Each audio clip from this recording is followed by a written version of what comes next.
हिंदी दर्शन में आपका स्वागत है। आज की कक्षा से हम एक नई पुस्तक को प्रारंभ करने जा रहे हैं जो कक्षा 10 में क्षितिज भाग 2 के नाम से लगी हुई है। इसमें सबसे पहले हम इस पुस्तक में लगा पहला पाठ जो सूरदास जी के पदों से संबंधित है उसका अध्ययन करेंगे। तो इसमें सबसे पहले हम सूरदास जी की कवि परिचय को जानेंगे।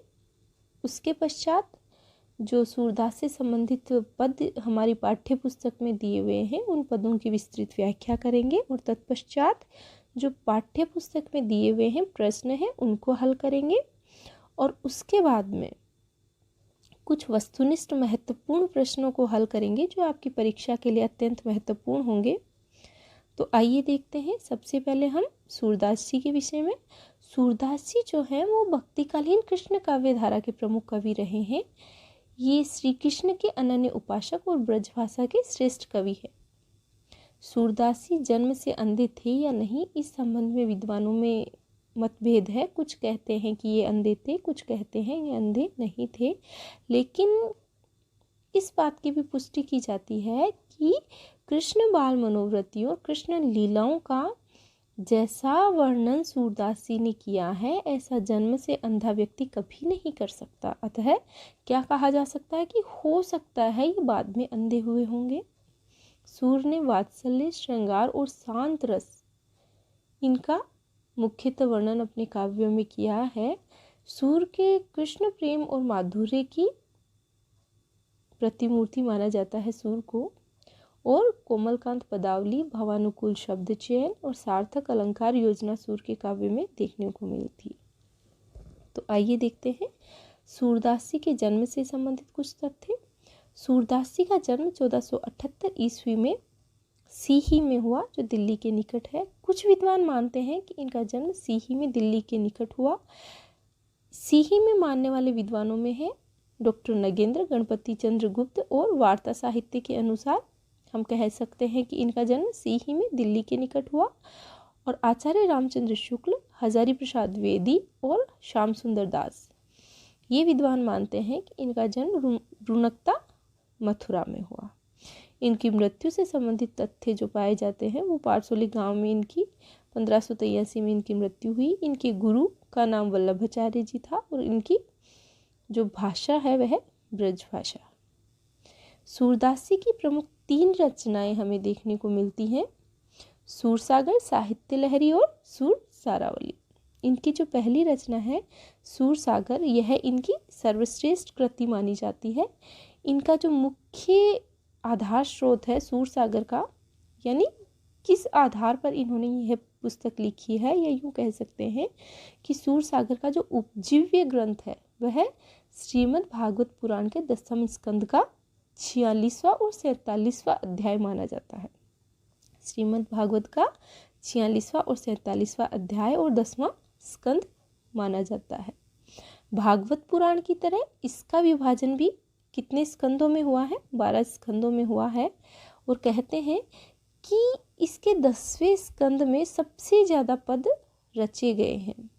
रामचंद्र शुक्ल जी सूरसागर के विषय में कहते हैं कि सूरसागर किसी चली आती हुई गीत परंपरा का, चाहे वह मौखिक ही रही हो, पूर्ण विकास सा प्रतीत होता है।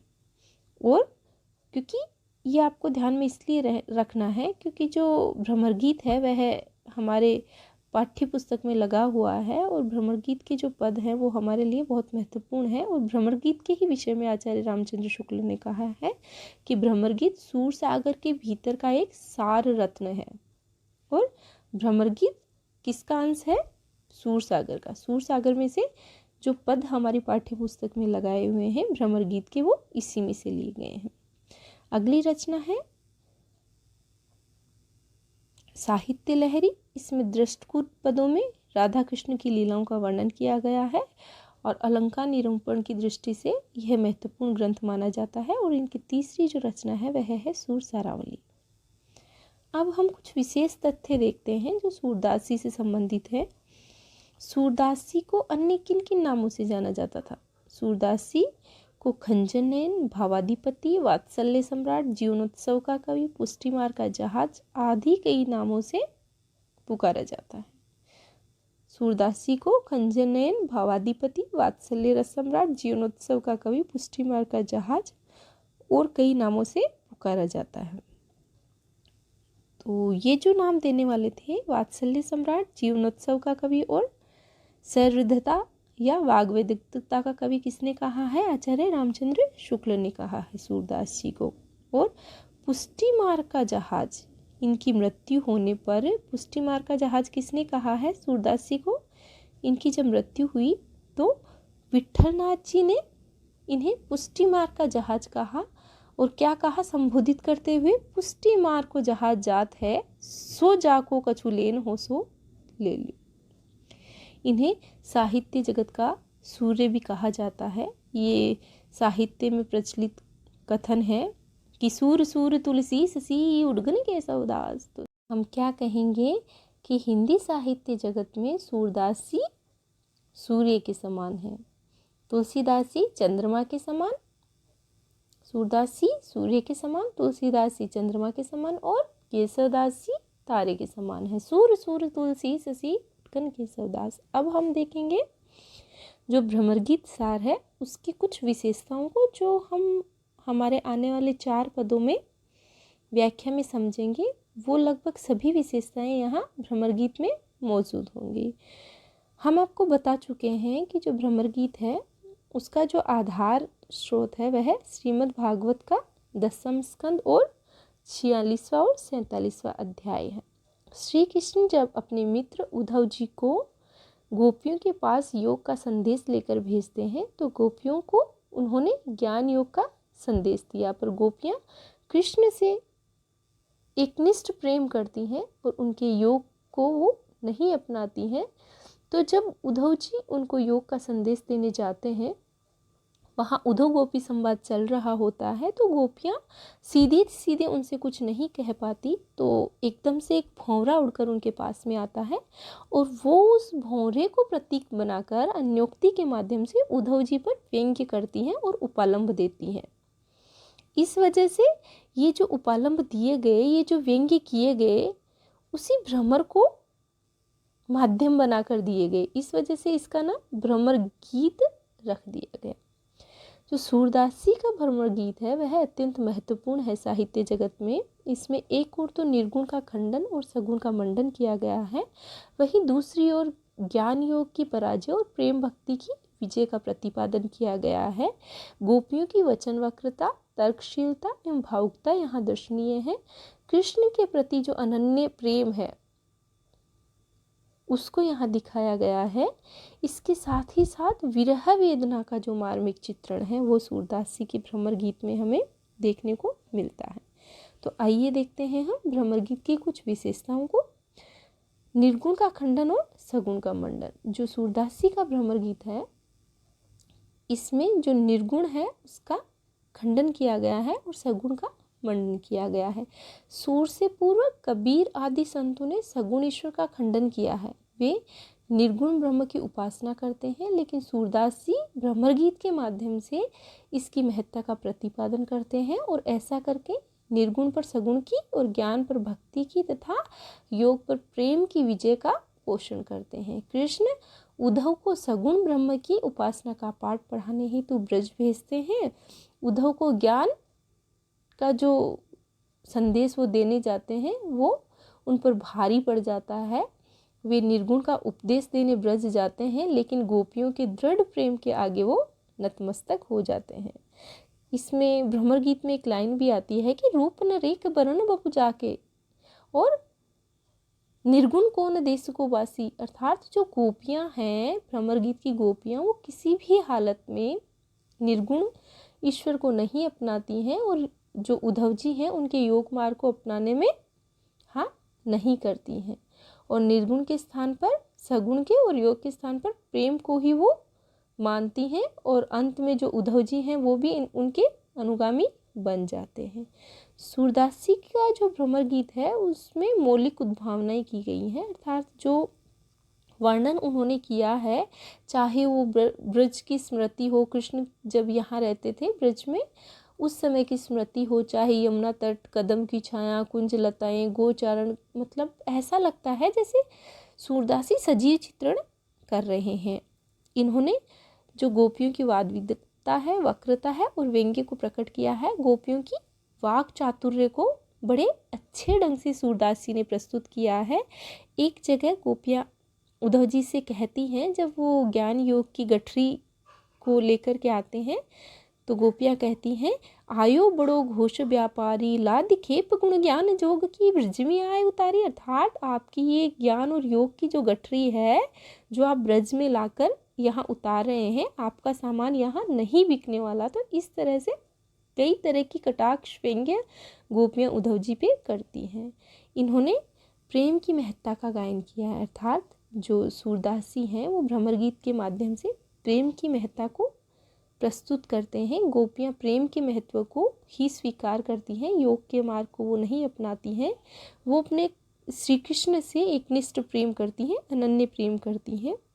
यह एक श्रेष्ठ उपालंब काव्य है। संपूर्ण जो भ्रमर गीत है वह उपालंबों से भरा हुआ है। गोपियाँ अपने वक्तव्य को सीधे सीधे ना कह करके और उद्धव जी को उपालंब दे करके अपनी बात को रखती हैं और मनवाती हैं। प्रचलित उपमाओं व लोकोक्तियों का प्रयोग भ्रमर गीत में देखने को मिलता है। कोमलकांत पदावली का प्रयोग किया गया है, माधुर्य गुण का प्रयोग यहाँ हुआ है। इसके साथ ही साथ माधुर्य गुण के साथ ब्रजभाषा का प्रयोग हुआ है। संगीतात्मकता का गुण भी भ्रमर गीत में देखने को मिलता है। स्वाभाविक अलंकार योजना का प्रयोग किया गया है, अर्थात जो अलंकार हैं वो जबरदस्ती थोपे हुए नहीं हैं, अपितु काव्य के अनुसार जो वर्णन हुआ है उसमें अपने आप ही अलंकारों का प्रयोग हुआ है। इसमें नाटकीयता का गुण भ्रमर गीत में देखने को मिलता है। आगे हम देखते हैं सूरदास जी का पाठ परिचय जो हमारी पुस्तक में दिया हुआ है। वैसे हम इनके परिचय से संबंधित बातें कर चुके हैं, लेकिन जो पाठ में दिया हुआ है उस परिचय को एक बार दोबारा से अध्ययन कर लेते हैं। सूरदास जी का जन्म 1478 में माना जाता है। एक मान्यता के अनुसार उनका जन्म मथुरा के निकट रोनकता क्षेत्र में हुआ, जबकि दूसरी मान्यता के अनुसार उनका जन्म दिल्ली के पास सीही में हुआ। ये बातें हम आपसे कर चुके हैं। महाप्रभु वल्लभाचार्य जी के शिष्य सूरदास किसके शिष्य थे? वल्लभाचार्य जी के शिष्य थे और अष्टछाप के कवियों में सर्वाधिक प्रसिद्ध थे। अर्थात अष्टछाप के भक्तिकालीन जो कृष्ण काव्य धारा है उसमें अष्टछाप के 8 कवि हुए थे। उनमें जो सबसे प्रसिद्ध कवि हुए हैं अष्टछाप में वो सूरदास ही हुए हैं। इन अष्टछाप कवियों में 4 शिष्य वल्लभाचार्य जी के थे, कुंभनदास, सूरदास, परमानंद दास और कृष्णदास, और 4 शिष्य विठल दास जी के थे, गोविंद स्वामी, चित्त स्वामी, चतुर्भुज दास और नंददास। इस प्रकार के 8 अष्टछाप कवि थे, जिनमें सबसे ज़्यादा विख्यात सूरदास जी हुए। वे मथुरा और वृंदावन के बीच गऊ घाट पर रहते थे और श्रीनाथ जी के मंदिर में भजन कीर्तन किया करते थे। सन 1583 ईस्वी में पारसोली में उनका निधन हो गया। उनके 3 ग्रंथ सूरसागर, साहित्य लहरी और सूर सारावली, इसकी चर्चा हम कर चुके हैं। तो सूरसागर ही सबसे लोकप्रिय हुआ।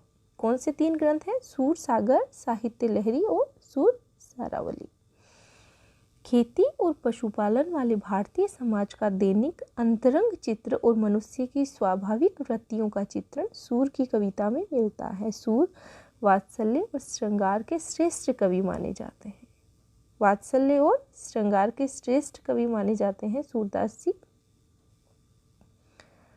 कृष्ण और गोपियों का प्रेम सहज मानवीय प्रेम की प्रतिष्ठा करता है। सूर ने मानवीय प्रेम की गौरव गाथा के माध्यम से सामान्य मनुष्य को हीनता बोध से मुक्त किया, उनमें जीने की ललक पैदा की। उनकी कविता में ब्रजभाषा का निखरा हुआ रूप मिलता है। वह चल आ रही लोक गीतों की परंपरा की श्रेष्ठ कवि है। किसका काव्य?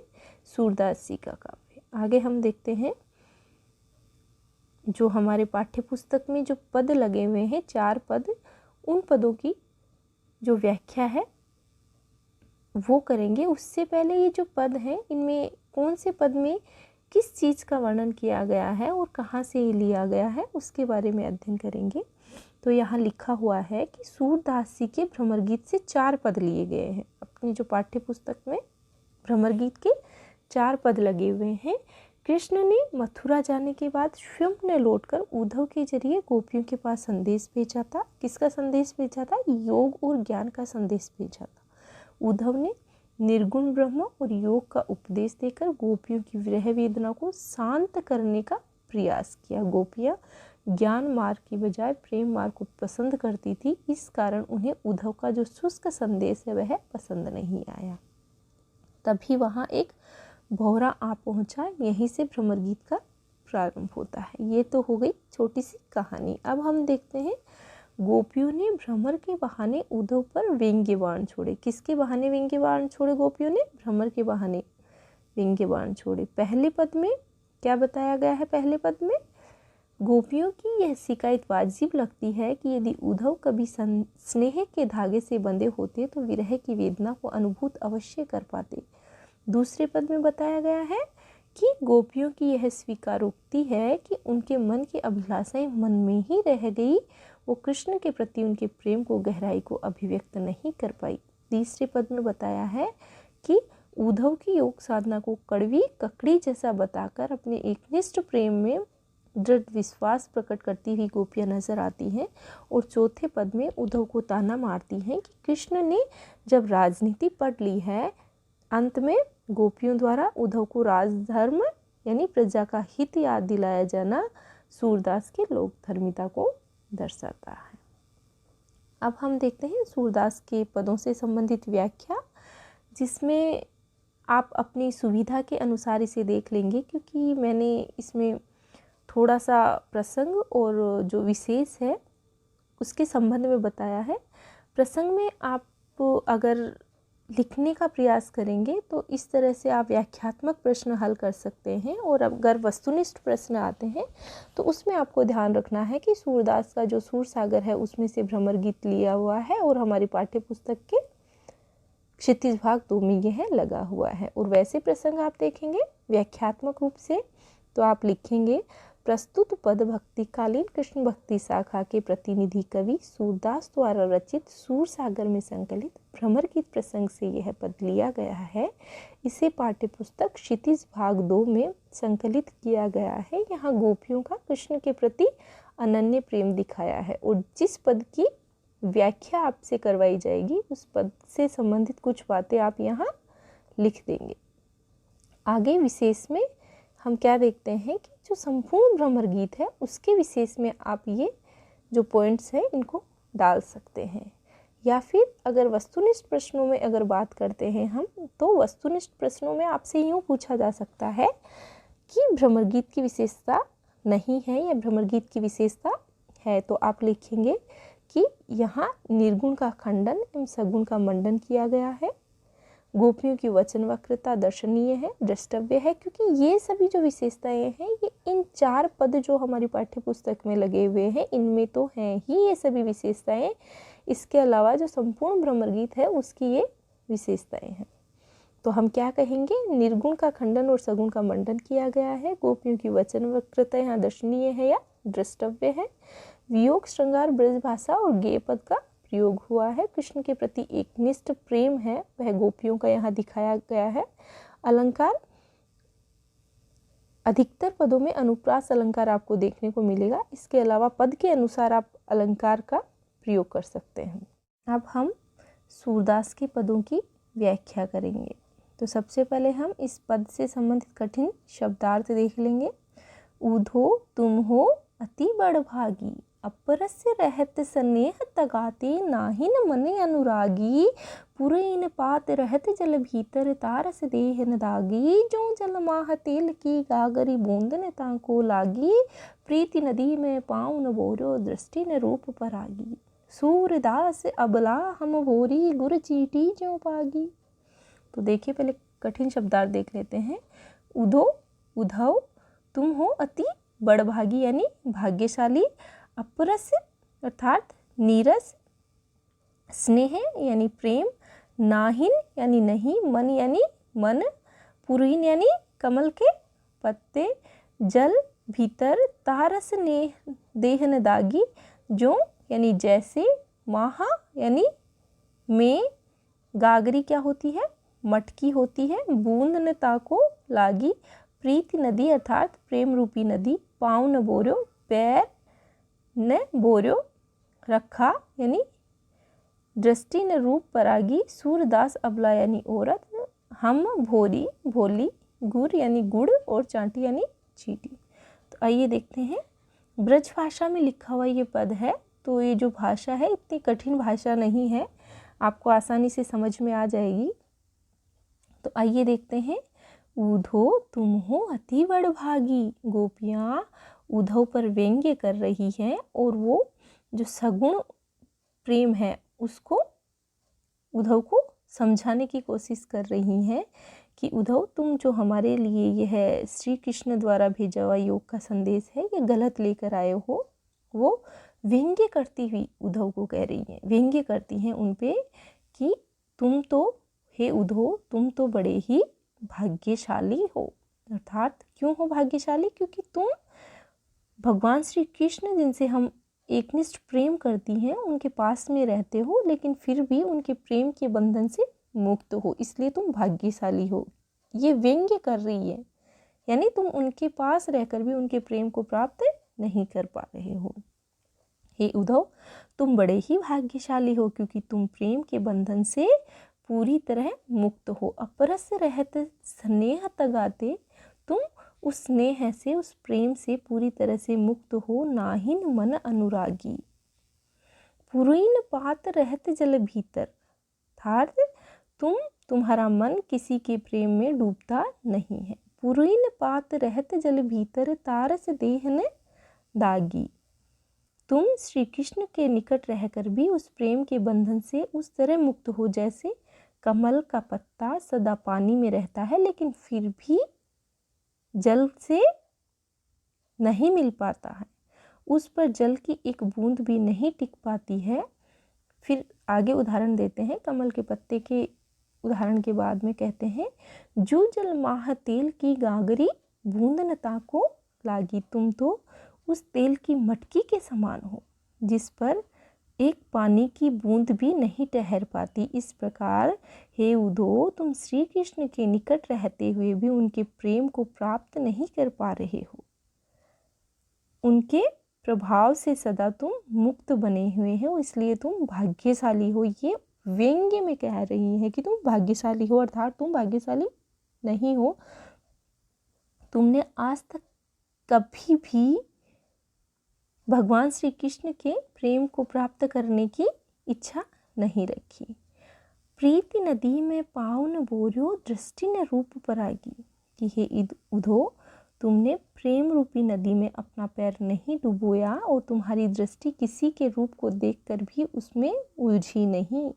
पर हम तो भोली भाली अबलाएं हैं। क्या कहती हैं आगे, सूरदास अबला हम बोरी, की हम तो भोली भाली, सूरदास जी कह रहे हैं कि गोपियाँ उद्धव से कहती हैं कि हम तो भोली भाली अबलाएं हैं जो अपने प्रियतम श्री कृष्ण की रूप माधुरी के प्रेम में उसी प्रकार उलझ गई हैं जैसे गुड़ चाटी जो पागी, अर्थात जैसे चींटी गुड़ पर चिपक जाती है और उस पर आसक्त हो जाती है और फिर कभी छूट नहीं पाती है और वहीं अपना प्राण त्याग देती हैं। इसमें आपको अगर अलंकार देखोगे तो अनुप्रास अलंकार जगह जगह दिखाई दे रहा है, क्योंकि वर्णों की आवृत्ति बार बार जहाँ होती है वहाँ अनुप्रास अलंकार होता है। जैसे नाहिन मन अनुरागी, न इस प्रकार पुरीन पात रहत, पुरीन पात रहत, तो आप इस प्रकार से देख के कर लेंगे। गुर चाटी जो पागी, यहाँ उपमा अलंकार है। अपरस रहस्य स्नेह तगाते, और ये प्रीति नदी, ये जो योजक चिन्ह जहाँ आता है और जिसके रूप को एक दूसरे में दिखाया जाता है जैसे प्रीति रूपी नदी, तो यहाँ रूपक अलंकार का वर्णन किया गया है। अब हम देखते हैं इनका दूसरा पद, मन की मन ही मांझ रही, कहिए जाए कोन पे ऊधो नाही परत कही। अवधि आधार आस आवन की तन मन बिथा सही। अब इन जोग संदेशनी सुनि सुनि बिरहिन बिरह दही। चाहती हूति गुहार जितहि ते उतते धार बही। सूरदास अवधीर धरही क्यों मर जाद नहीं। अर्थात यहाँ सबसे पहले इसका हम शब्दार्थ देख लेते हैं। माज मतलब जाकर, पे में मतलब भीतर, उधो उधव, अवधि यानी कोई निश्चित समय, समय की बात यहाँ कर रहे हैं, अवधि भाषा की बात नहीं कर रहे हैं। आधार आस आवन की तन मन बिथा सही। बिथा यानी कष्ट, आस आवन की यानी आने की आस। अब इन जोग संदेशनी सुनि सुनि बिरहनी बिरह दही। अर्थात संदेशनी मतलब संदेश, सुनि सुनि मतलब सुन सुनकर। ब्रज भाषा है, ज़्यादा कठिन भाषा का प्रयोग यहाँ नहीं है। विरह का मतलब, विरह यानी वियोग। चाहती हुती गुहारी जीत ही। अर्थात चाहती मतलब चाहती, गुहारी मतलब रक्षा के लिए पुकारना। सूरदास अवधीर दरही क्यों मर्याद यानी मर्यादा। तो हम देखते हैं इसका अर्थ। मन ही मांझ रही। श्री कृष्ण के मित्र जब उद्धव जी श्री कृष्ण का संदेश लेकर गोपियों के पास पहुंच जाते हैं तो गोपियों का हृदय मचल उठता है और अधीर होकर उद्धव से कहती हैं कि हे उद्धव जी, हमारे मन की बात तो हमारे मन में ही रह गई। हम कृष्ण से बहुत कुछ कहना चाह रही थी। क्या कह रही हैं? मन की मन ही माज रही, कहिए जाए कौन पे उधो ना ही परत कही। हे उद्धव जी, हम तो बहुत कुछ कृष्ण से कहना चाह रही थी पर वह तो हमारे मन में ही रह गई। अब वह हम कैसे कह पाएंगी। हे उद्धव जी, जो बातें हमें केवल और केवल श्री कृष्ण से कहनी थी उन बातों को किसी और से कहकर संदेश नहीं भेज सकती। श्री कृष्ण ने जाते समय कहा था कि अवधि आधार आस आवन की तनमन बिथा रही। अब इन जोग संदेशनी सुनि सुनि बिरहिन बिरह दही। क्या कहकर गए थे जाते समय कि काम समाप्त कर वे जल्दी लौटेंगे। हमारा तन और मन उनके वियोग में दुखी है, फिर भी हम उनके वापसी के समय का इंतज़ार कर रही है। चाहती हूति गुहार जीत ही ते उतते धार बही। सूरदास अवधीर दरही जो मर्याद नहीं। क्या कह रही हैं सूरदास जी? कह रहे हैं कि गोपियाँ क्या कह रही हैं उद्धव जी से कि वो हमारा तन और मन ले गए हैं, हम वियोग में उनको याद कर करके दुखी हैं, फिर भी हम उनके वापसी का इंतज़ार कर रही हैं। मन में बस एक ही आशा थी कि वे आएंगे तो हमारे सारे दुख दूर हो जाएंगे। चाहती हूति गुहार कर रही है कि उनके आने की आशा उनको थी, परंतु श्री कृष्ण ने हमारे लिए ज्ञान योग का संदेश भेजकर हमें और भी दुख दे दिया है। हम तो पहले से अधिक दुखी हो गई हैं। हे उद्धव जी, हमारे लिए यह विपदा की घड़ी है। ऐसे में हर कोई अपने रक्षक को आवाज़ लगाता है। उतते धार बही, सूरदास अब धीर धरही क्यों मर्याद नहीं।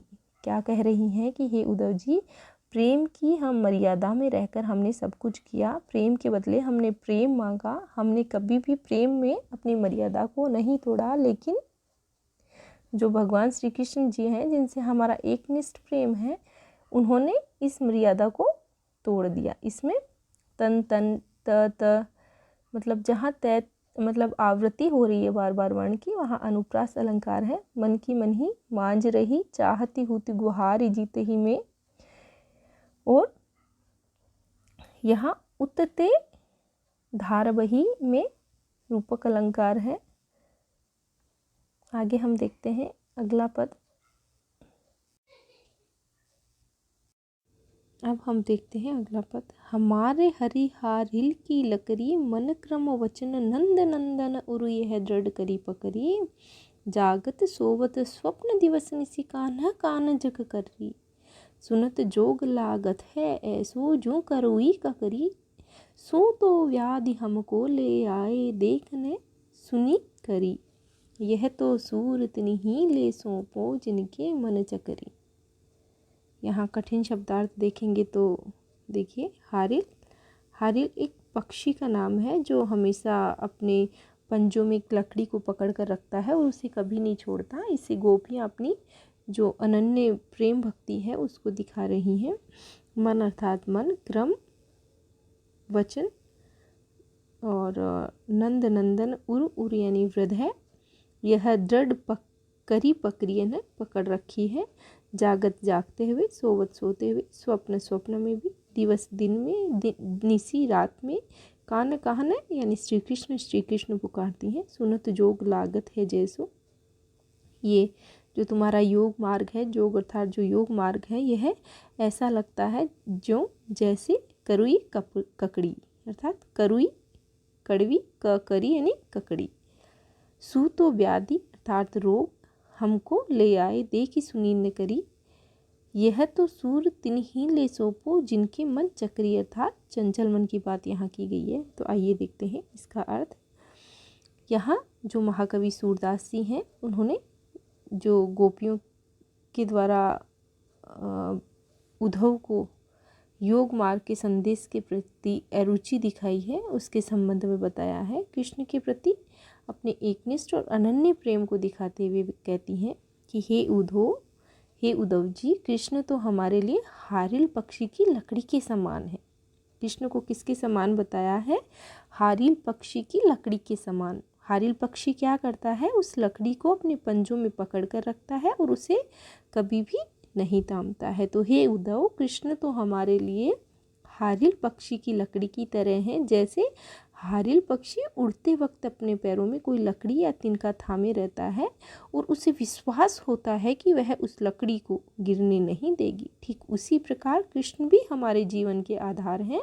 हम भगवान श्री कृष्ण से एकनिष्ठ प्रेम करती हैं। हमारे मन में मन क्रम वचन नंद नंदन उर अर्थात हमारे मन में, क्रम में और हमारे वचनों में हर जगह श्री कृष्ण ही विराजमान है। वो हमारे जीवन का आधार है। और कौन से कृष्ण? जो नंद नंदन उर यह दृढ़ करी पकड़ी अर्थात जो नंद बाबा के श्री कृष्ण हैं, वो हमारे उर में विराजमान है। जागत सोवत स्वप्न दिवस निसी कान्हा कान्हा जग करी। अब तो क्या हो रहा है? हमें जागते सोते सपने में, दिन में, रात में कृष्ण कृष्ण ही दिखाई देते हैं और हम सब दिन रात जागते हुए सोते हुए कृष्ण कृष्ण ही रट लगाए रहती हैं। आगे देखिए, सुनत जोग लागत है ऐसो जो करवी का करी। हे उद्धव जी, हमें आपका यह जो योग मार्ग है, जो योग का संदेश आप हमारे लिए लेकर आए हैं, यह हमें कैसा लग रहा है? ये प्रश्न कई बार पूछा जाता है। कड़वी ककड़ी के समान लग रहा है हमें तो। सू तो व्याध हमको ले आए देख सुनी न करी। क्या कह रही हैं? हमें तो जो आपका योग मार्ग का संदेश है, ये तो कड़वी ककड़ी के समान लग रहा है और कृष्ण प्रेम का जो रोग लग चुका है, अब वह है हम तुम्हारे कहने पर योग का रोग नहीं लगा सकती। तुम हमारे लिए यह जो योग का रोग लेकर आए हो, क्योंकि हमें तो प्रेम का रोग लगा हुआ है, तो हमारे लिए है यह जो योग का रोग तुम लेकर आए हो, इसे हम नहीं जानती हैं। ना तो हमने इसके बारे में कभी सुना है और ना हमने अभी इसको कभी देखा है, इसलिए हमारे लिए ज्ञान मार्ग अनजान है। हम तो इसे जानती ही नहीं है। किस रोग के बारे में नहीं जानती? योग और ज्ञान के रोग के बारे में। हम तो केवल प्रेम के रोग के बारे में जानती हैं। यह तो सूरत नहीं ले सौंपो जिनकी मन चक्री। तह आप ऐसे लोगों को ये ज्ञान बांटिए, ये योग मार्ग सिखाइए जो किसी एक के प्रति आस्थावान नहीं है और जिसका मन चक्री के समान है अर्थात जिसका मन चंचल है। हम तो श्री कृष्ण से एकनिष्ठ प्रेम करती हैं। आप ये योग का जो संदेश है ये वहाँ दीजिए जहाँ जिनका मन एक जगह नहीं टिकता और जिनका मन चंचल रहता है, जो किसी एक के प्रति आस्थावान नहीं रहते हैं। तो यहाँ आपने देखा कि हमारे हरिहारिल की लकड़ी में अनुप्रास अलंकार और रूपक अलंकार कई बार परीक्षाओं में पूछा जाता है, इसलिए इसे ध्यान रखेंगे।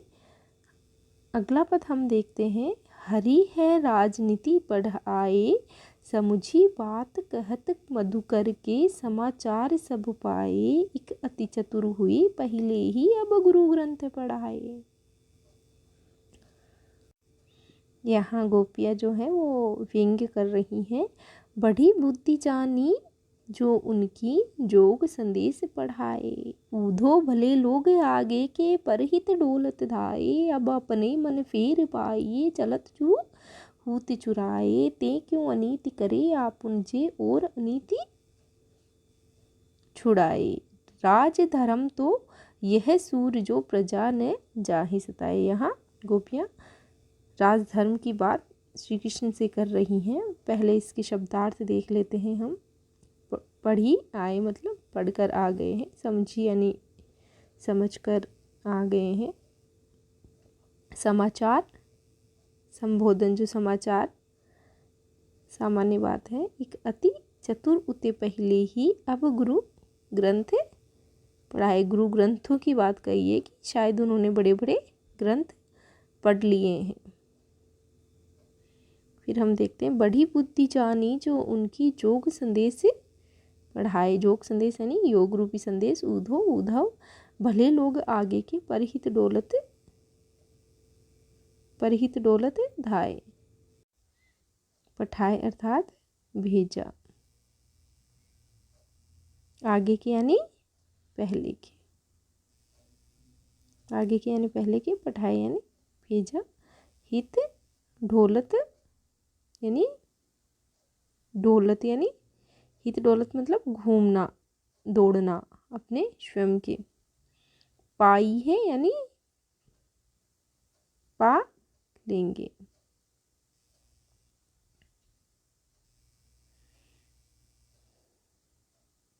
चुराए यानी चुराना। तो आइए देखते हैं इसका अर्थ। हरि है राजनीति पढ़ाई। उद्धव जी द्वारा कृष्ण के संदेश को सुनकर तथा उनके मंतव्य को जानकर गोपियाँ बहुत दुखी हो जाती हैं और व्यंग्यपूर्वक कहती हैं